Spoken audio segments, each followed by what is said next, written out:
Here is the obstacle course that he built out in regular primitives. And I just went part by part, piece by piece, and I replaced it with my own assets, which are right here.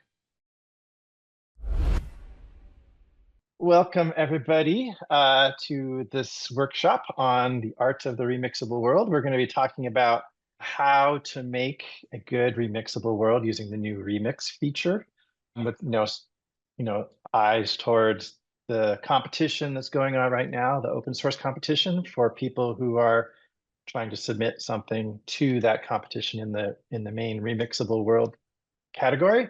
This might help you make your competition entry a little more, stand out a little bit more. What's a good remix? And then some world modeling considerations you'll have for remixes, some world scripting considerations for remixes, and then we'll do a little quick remix and then some Q&A. I'm going to get into what is a good remix. So it's everything that's in a good asset and more. So a week ago, Glitter and I did a workshop on creating assets the community will love. I will definitely recommend that you go and review that because we covered a lot of material in there about good scripting practices, good modeling practices, good explanation practices, and publishing practices. So all those things apply, but it's just more so when you're making a remixable world. So one of the main things you want to focus on with your remixable world, like you have to have a clear for loop and gameplay.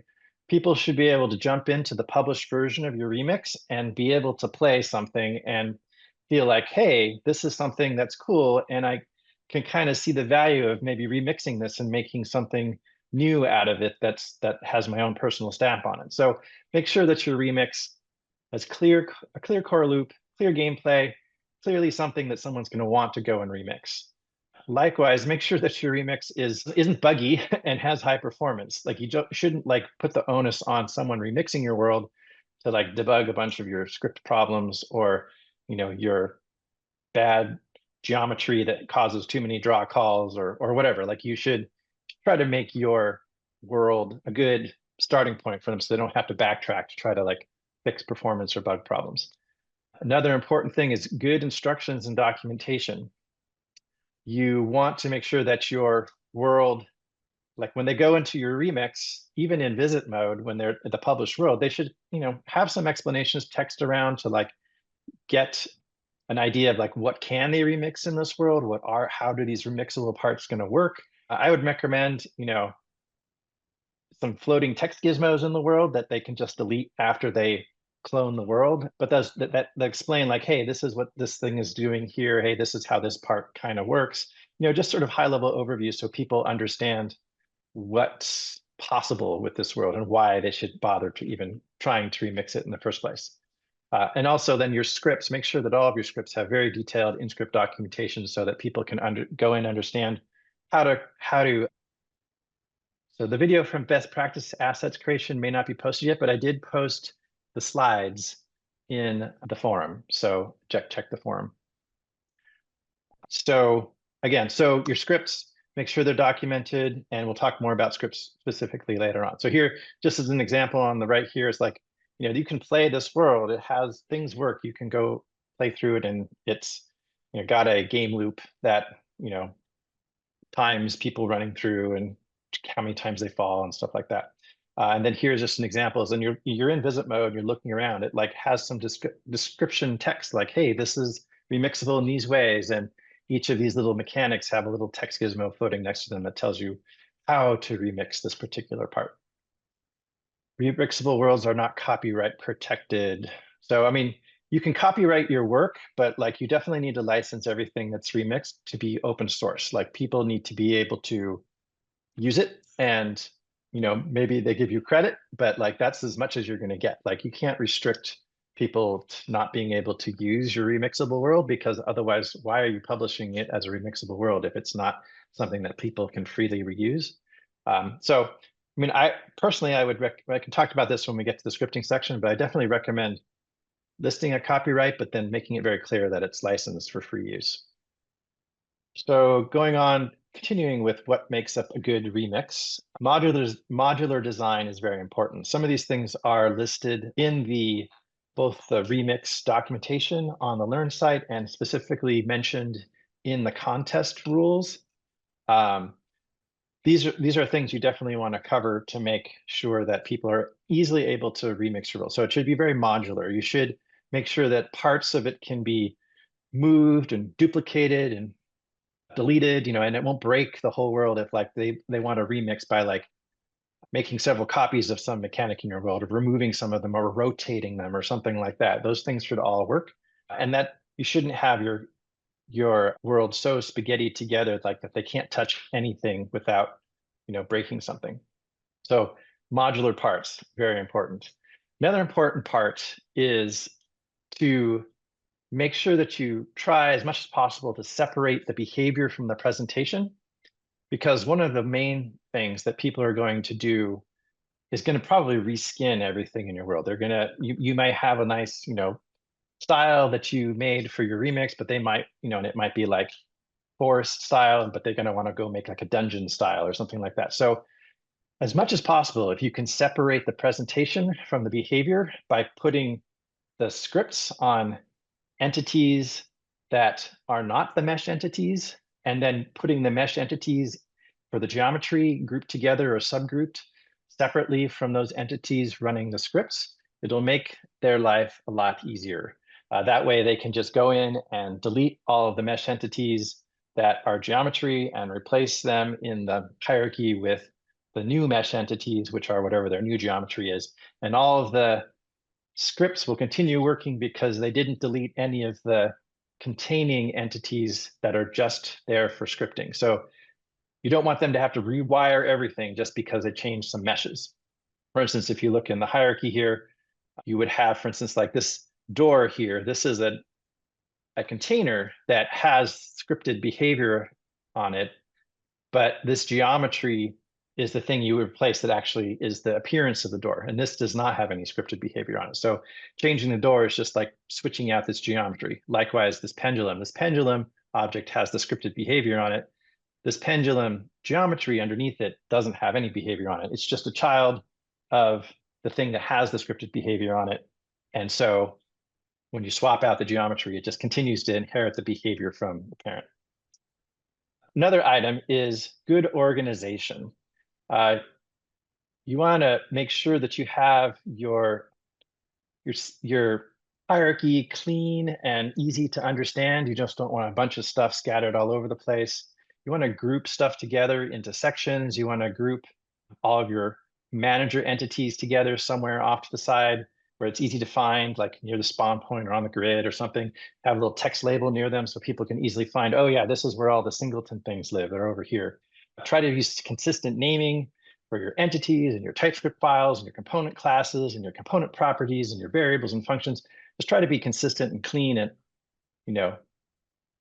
meaningful with your naming so that it's easy for someone who's never seen your world before to come in and understand what's going on.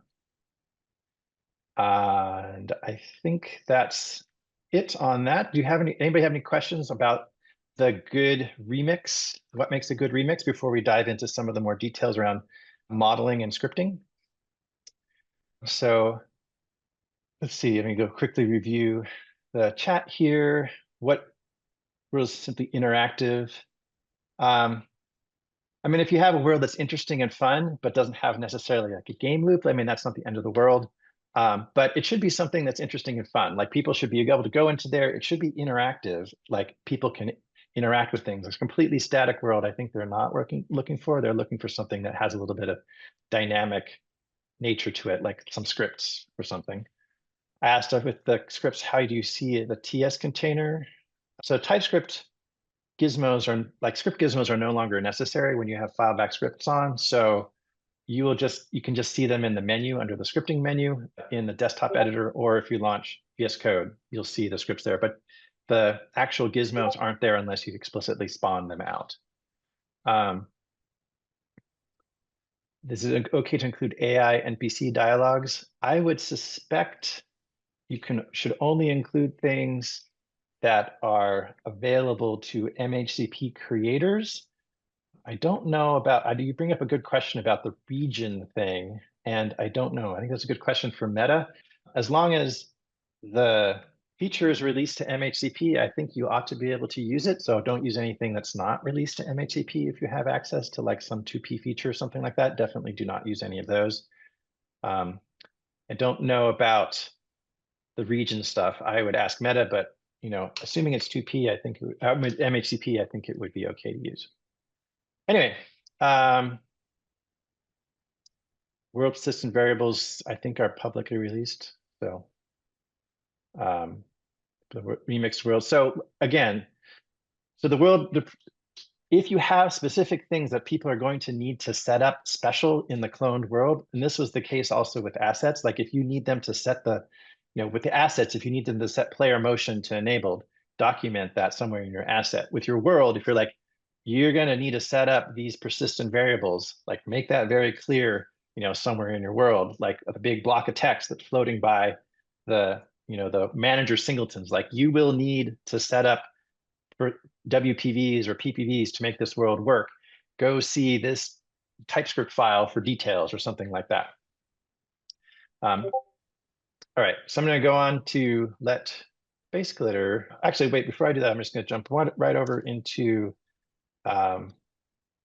this world just to give a quick look around to show you, this world has a playable experience.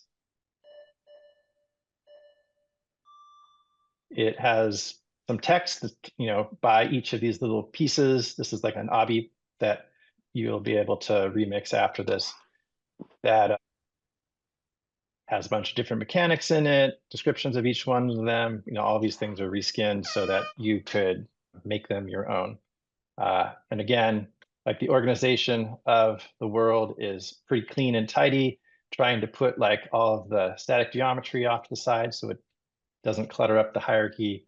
And then each one of these is organized into stages, and the different obstacles are organized into these reusable pieces where you could like potentially take them and dupe them and move them around and do something on your own with them. Amazing job, Shards. I am like a big fan of how the world is organized. Okay, so world modeling, or considerations rather. Clean modeling and vert count. Let's talk about it because this is really important. If you're going to share a world, you want to set people up for success.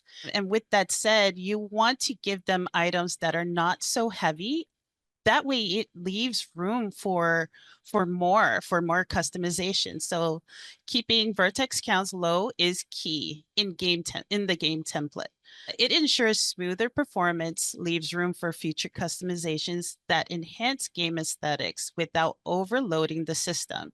So really you want to present a good experience for those who are looking to customize a game on their own.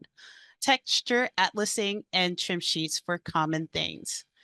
Texture atlasing and trim sheets are crucial for optimization. By packing multiple textures into a single sheet, you reduce the draw calls and memory use. Trim sheets let you reuse details like edges, panels, or trims across many assets, keeping the game lightweight and while still looking polished and consistent. So I am going to dive deeper into those trim sheets because they are super fun and super easy as long as you are modeling with that trim sheet in mind. And I'll show you a little bit of what I did. Keep meshes organized with proper names. Keeping meshes organized and properly named is essential. Sorry about that. Clear names help teammates and future creators to quickly identify parts, avoid confusion in complex scenes, and make scripting or animation smoother. Good organization also prevents mistakes, speeds up iteration, and keeps the whole project running efficiently. So let's take a look at my blend file here. So in that in that game template, these are all the parts that make up the entire game. So you're going to want to be able to quickly identify each part in your scene collection, right? And also, let's take a look at the geometry. For this entire set, you're looking at 7,000 verts, which is not bad. And you could definitely take an entire world and reuse all these parts and pieces to make more parkour parts. You can definitely reuse a lot of these pieces. So let's take a look at these pieces in the actual game. So let's take a look at our desktop editor. I think that the idea is that, someone remixing your world, they may bring in entirely new geometry for everything. That's So, correct. you know, just as a aside, like when we worked on this together, like I initially made this all as just a gray box. Like these were all just like cubes and cylinders. And and I designed it in such a way that it was easy for SpaceGlitter to go in and just like rip out all that geometry and drop in custom meshes without having to like rewire anything in the world. Like it just like was just remove and replace. And then this whole world changed its look based on just swapping the meshes and the behavior stayed the same. Absolutely. His gray box worked out so perfect for me because it really showed me what exactly he was thinking about. So I'm going to show you his quick gray box because I do have it saved here. I labeled it as template. Oops. So let's take a look. So here is the obstacle course that he built out in regular primitives. And I just went part by part, piece by piece, and I replaced it with my own assets, which are right here. And as you can see, a little goes a long way. So all I had to do was model one part and duplicate it. Each one of these guys are modeled, and this one right here, arrayed. All I needed was one pendulum to replace all of these. It's just super simple. You could really streamline, especially if you're working with if you're an artist and you're working with a scripter. This is the best and most efficient way to get your worlds done and done quickly. Alrighty. So, Yeah, there's nothing in the code that really cares too much about the size of things. So like it's basically to change the size of a couple of those things. Most of them are about the same size because I think it just made it simpler for us to quickly reskin things. But you could have made like a bunch of those parts different sizes, spaced things out more, brought things together more, and like the scripts don't really care too much. Or if they do care, there's parameters on the scripts you could adjust to, make them work with the new sizes of things. and of course, pivot points are super duper important, especially for items like the pendulum. It is scripted to rotate as such. So yeah, just be mindful of how you export your items that do have those pivot points. All right, so let's talk about the trim sheet, how I made it. So all I did was create just the basic trim, which I'll show you right here. It is one texture that has many different textures on it. Here we are. Let's take a look. So here, if I were to take these items and reskin it with a trim sheet that has basically the same layout, I can get many different results with one set of geometry. So for example, I could turn these bricks into cobblestone. I could turn this strip into like a sci-fi detail and so on and so forth. If I stuck to this exact modification here, I could actually take all of these items that I have modeled and just reskin them with Blender. So it's super easy to do. So what I can do now is now that I have my items, all I need to do is export. Sorry, I don't know why I'm juggling today. Alrighty. And all I need to do is just replace those items within the hierarchy. So if I were to create another item with another texture map, all I need to do is just bring it into Horizon via the add model and replace it in the hierarchies, which is it makes replacing your items super smooth and super fast. And the way shards set it up is like super important for this whole setup. So please explain more about this hierarchy shards. About the hierarchy. Yes. Well, Because I mean, as I mentioned earlier, like things like the platform there you see under the stage two platform, like that thing has the scripts on it. That's the thing that is actually doing the animating.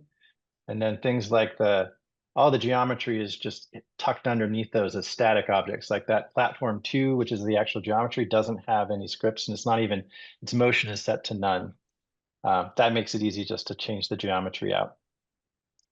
I don't know if there's any yep, that's it. more. That it's just you set it up so nicely and simple and organized that it really for someone like me who who isn't like very proficient in scripting, it just made it super easy for me to go in and just replace those items, which is super important if you're going to set people up for success, especially those who just want to do the art.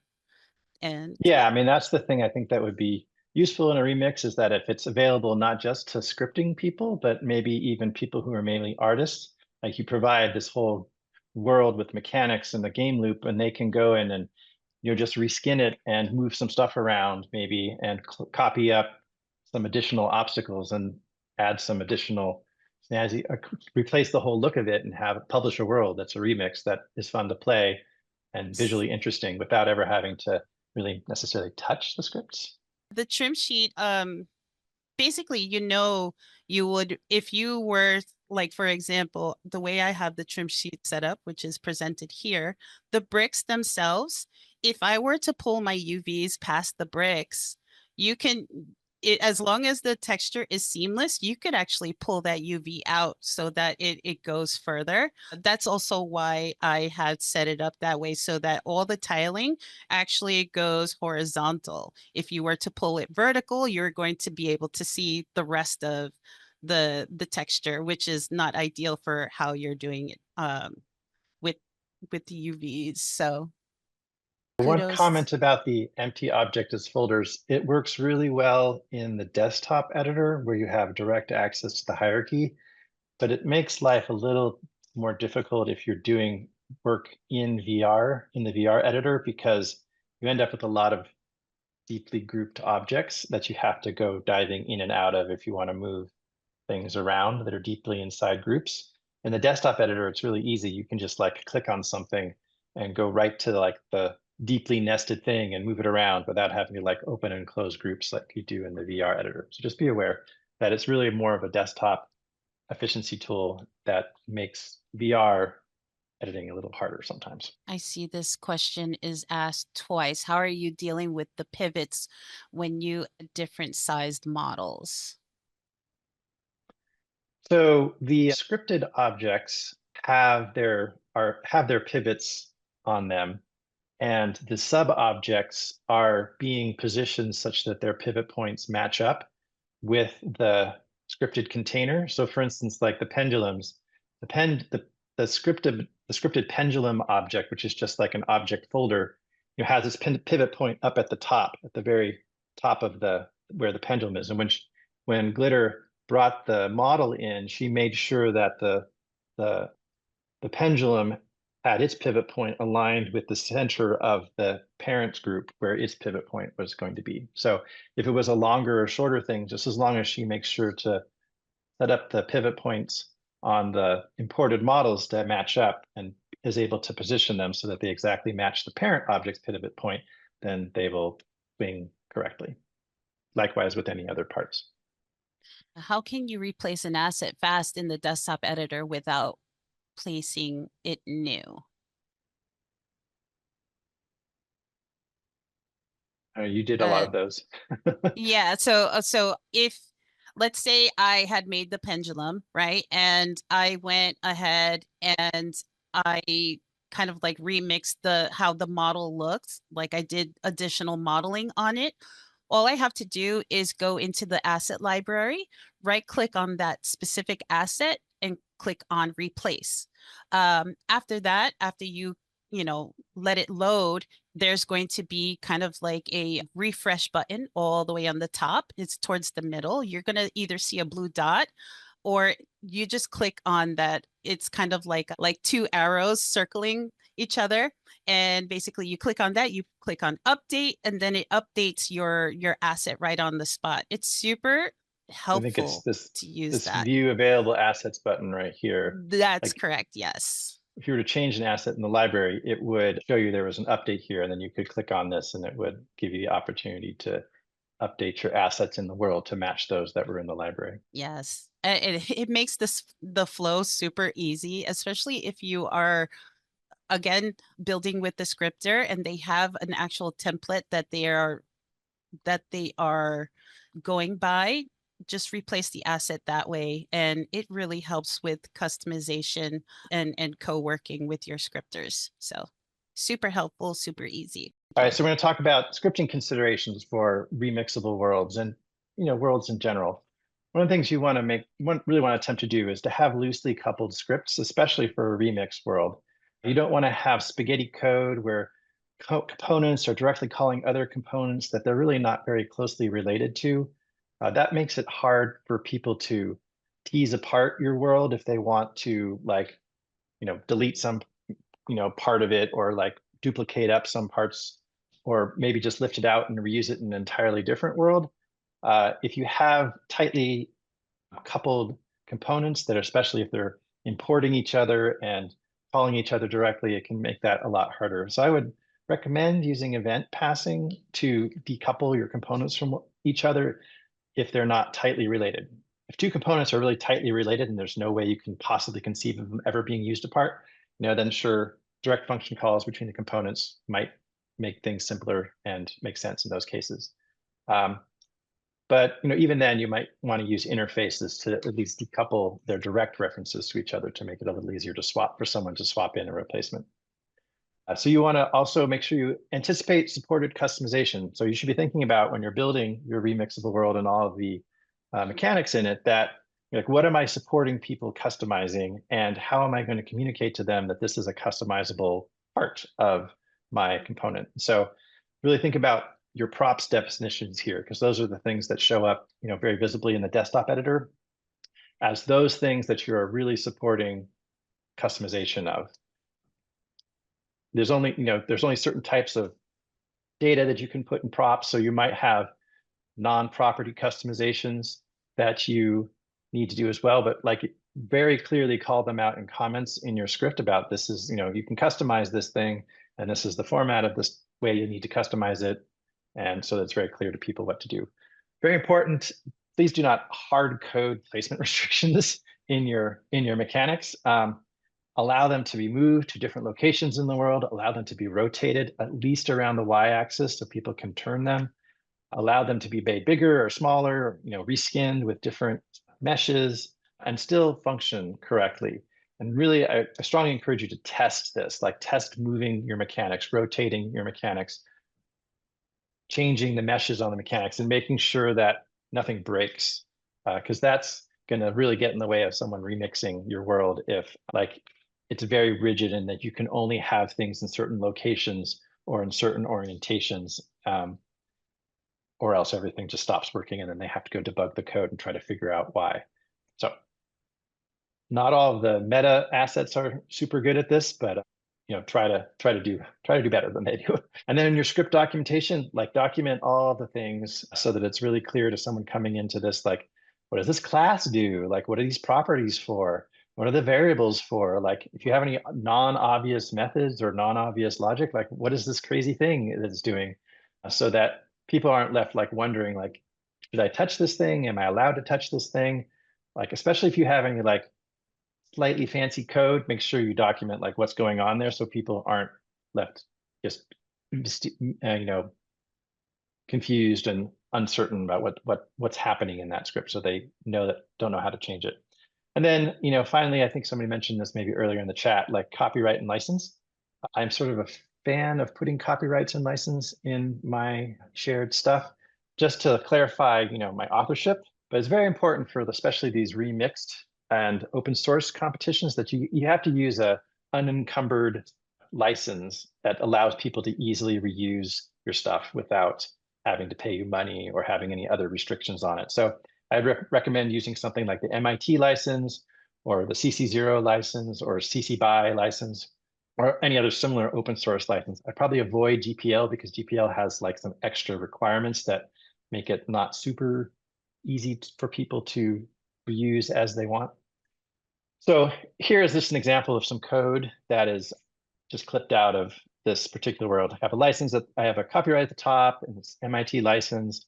I have this documentation code block on the pendulum class that basically describes what this class does and the kinds of things that can do and how it can be configured. Note that I'm using documentation comments with the 2 stars.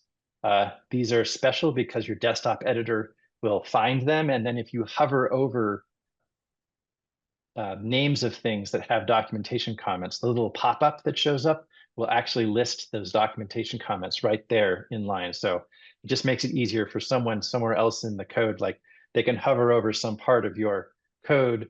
And then if you have good documentation comments, it will just pop up a little like, oh, this does this. So like I do that on each of the properties, a little documentation comment for each one, so telling you, the person remixing what it does. Here is these are the variables in the class. Some documentation comments are on what they do. I didn't bother to document pre-start because I think that's kind of an obvious method. So you don't really need to document everything. Everybody knows what pre-start does. And then, it's here that I'm using like event passing to like make it possible for some parts of the system to talk to other parts of the system rather than having other parts of the system calling directly into functions in this component, which would make it a little bit more spaghettied together.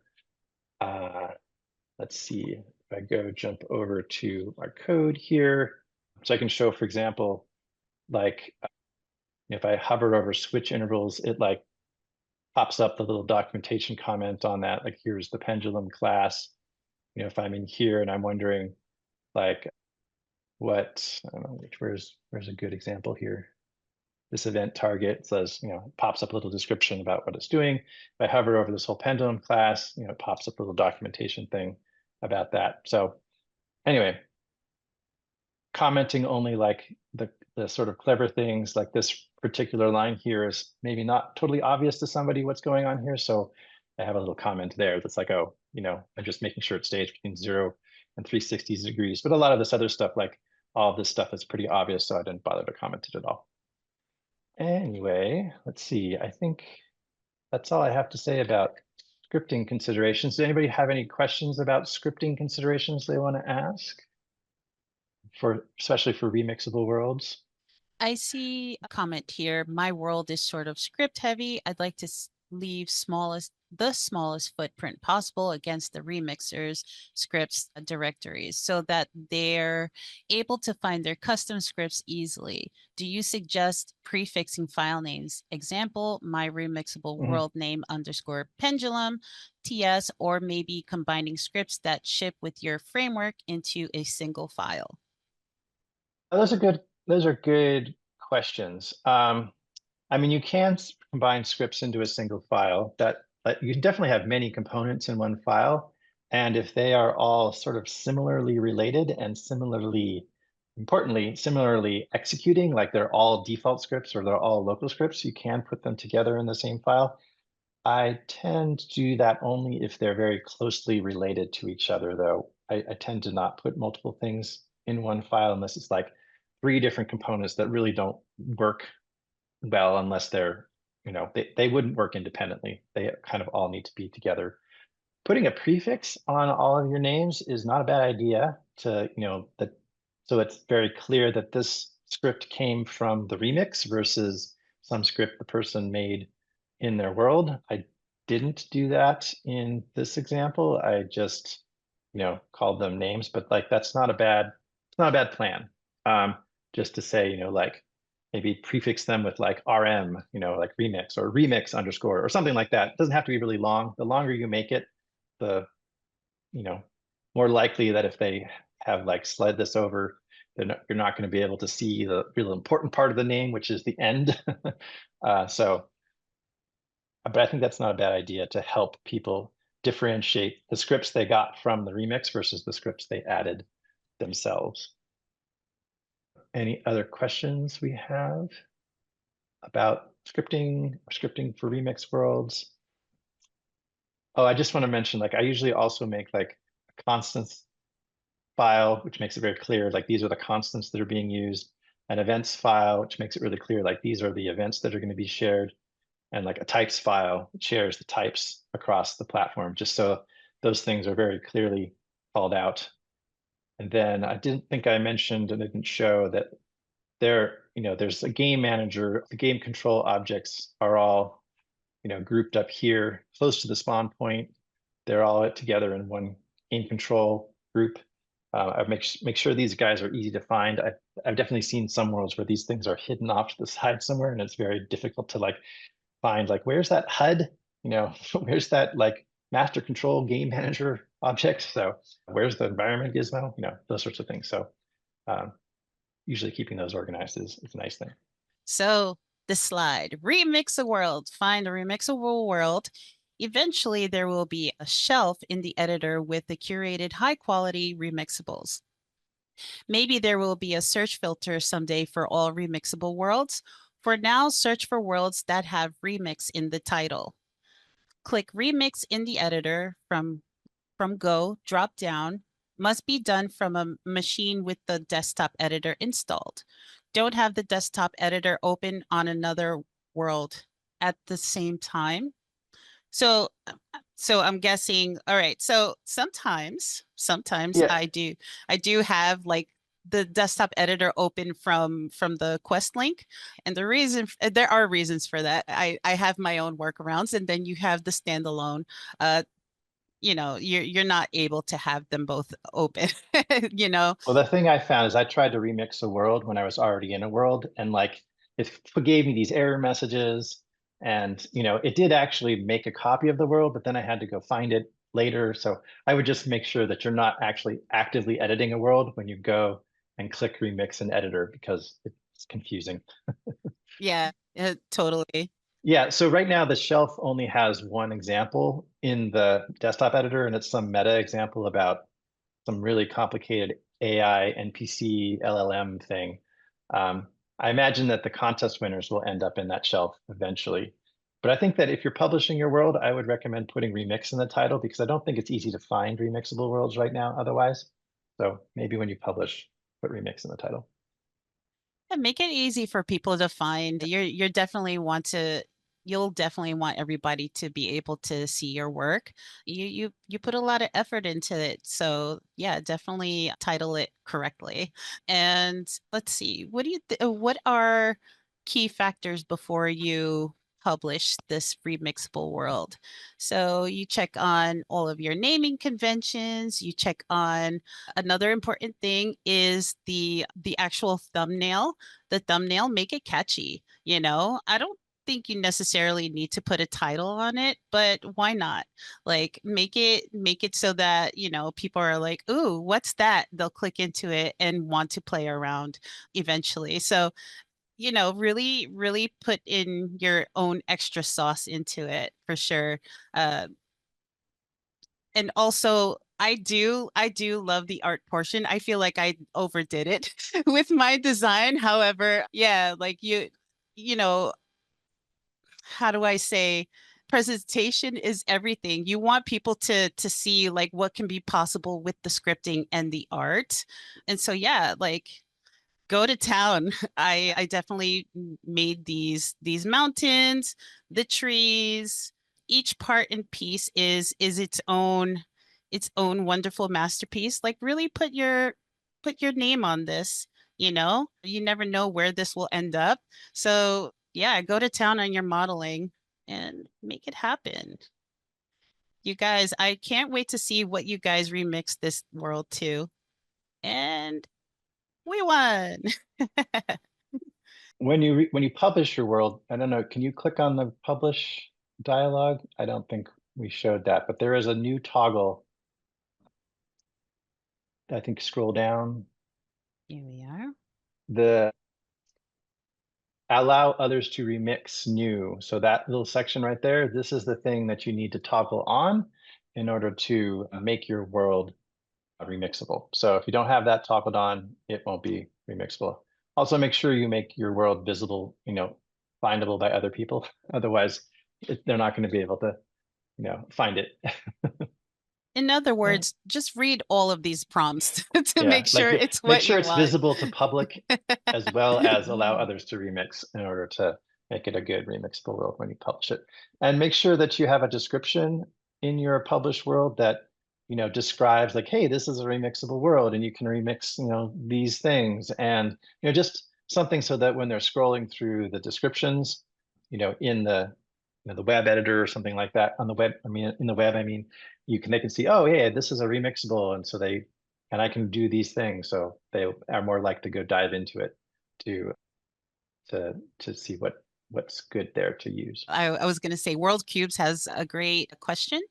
If there was some extra alternative assets like different colored ones, can they be available if they are not in the world itself?